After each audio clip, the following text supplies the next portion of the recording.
আম্মা, আপনি নাকি পড়ে গেছেন? কিভাবে পড়ে গেলেন? এ কোথায় ছিল? এই তুমি মাকে দেখে রাখো নাই?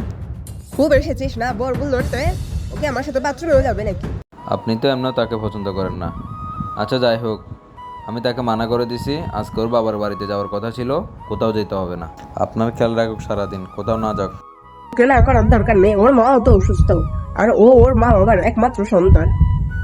ও না গেলে ওর মা বাবাকে দেখাশোনা করবে কে? আর আমাকে দেখাশোনা করার জন্য তুই আছিস, তোর ছোট বোন আছে। ওকে না করার কোনো প্রয়োজন নেই। দুধটা খেয়ে নিন মা। দাও বৌমা, তুমি এখনো রেডি হওনি? না মা, আপনার ছেলে তো আমাকে যেতে বারণ করেছে। আচ্ছা সমস্যা নেই, তুমি যাও। এখানে মাকে খেয়াল রাখার জন্য আমি আছি, আমার বোন আছে, তুমি যাও। তোমার মা বাবাকে দেখার জন্য কেউ নাই, তুমি রেডি হয়ে ওইখানে যাও। আচ্ছা ঠিক আছে, আমি রেডি হচ্ছি। আচ্ছা যাও।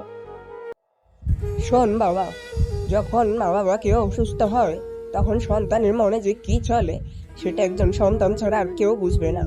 ছেলের পরিবার বলে কি আমরা মেয়েটাকে কিনে নিয়েছি? আমার বাড়ির লোক হয়ে যদি বাড়ির বউকে না বুঝি তাহলে কে বুঝবে বল?